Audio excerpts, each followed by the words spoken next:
السلام علیکم ورحمۃ اللہ وبرکاتہ۔ کیسے ہو سامعین و ناظرین؟ آپ سب کے سامنے مکہ مکرمہ کے آداب بیان کیے جاتے ہیں، آپ سبھی بغور سماعت فرمائیں اور آگے بھی شیئر کریں، چینل کو سبسکرائب کر لیں تاکہ ہر آنے والی سنن آداب والی ویڈیو آپ تک بآسانی پہنچتی رہے۔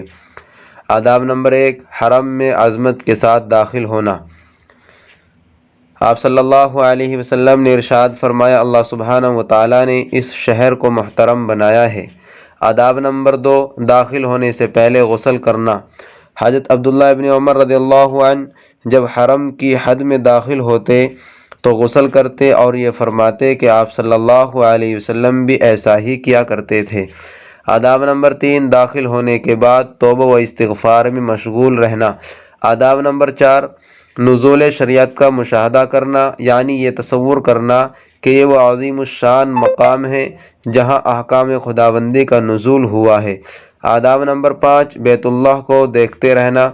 آداب نمبر 6، حسب طاقت طواف کرتے رہنا۔ آداب نمبر 7، پے در پہ عمرے کرنا۔